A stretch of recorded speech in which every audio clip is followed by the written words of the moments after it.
کلا انہا تذکرہ، یہ لفظ بہت اہم ہے. تذکرہ، ذکرہ، تذکیر، فذکر بالقرآن، کیا معنی ہے اس کے؟ یاد دہانی صحیح ترین ترجمہ ہے، یاد دہانی. ایک ہے کسی کو کچھ سکھانا، نئی بات سکھانا، ایک ہے یاد دہانی. اسے ایک چیز معلوم تھی، کوئی بھول گیا، یاد کرانا.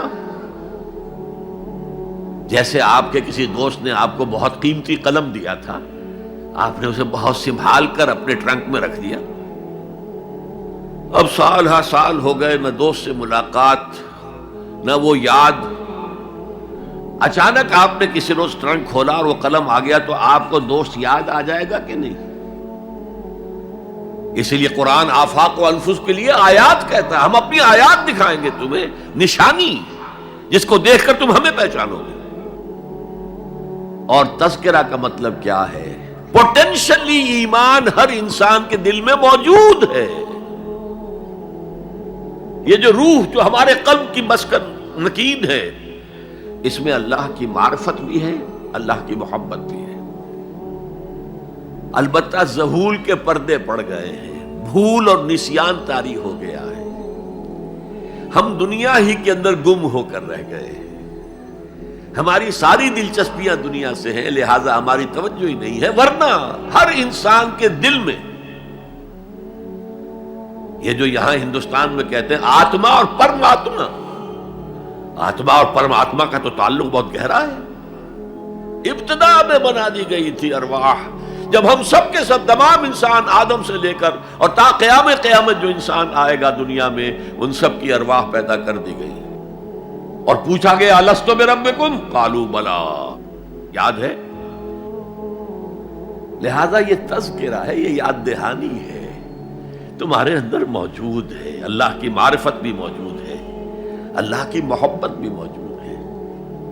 لیکن کلا بل ران علی قلوبہم ما کانوا یعملون، ان کے دلوں پر زنگ آ گیا ہے اب ان کے اعمال کی وجہ سے.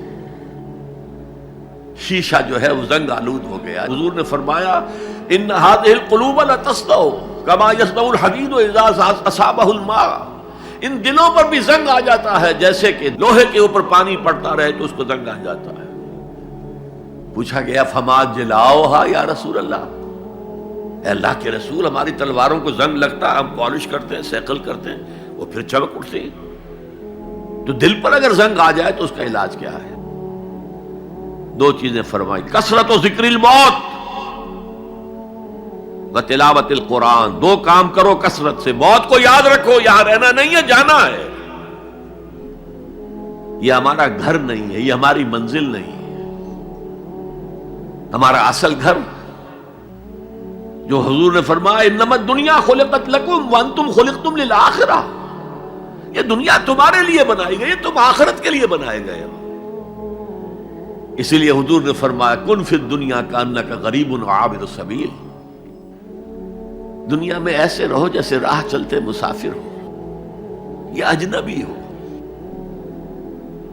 اپنے بارے میں فرمایا مالی ولی دنیا، مجھے تمہاری دنیا سے کیا سروکار، انما مثلی کراکب استظل تحت شجرۃ ثم راح فترکھا، میری مثال اس مسافر کی سی ہے جو ذرا سستانے کے لیے کسی درخت کے سائے میں بیٹھتا ہے تھوڑی دیر.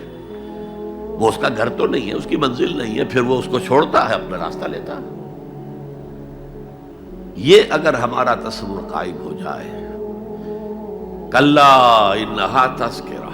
اب اس کے بعد جو الفاظ آئے فی صحف مکرمۃ مرفوعۃ مطہرۃ بایدی سفرۃ کرام بررہ،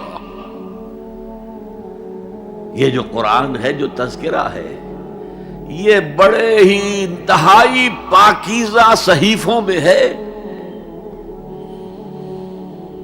فی صحف مکرمۃ، بڑے باعزت، مرفوعۃ مطہرۃ، مرفوع بلند اور انتہائی پاک.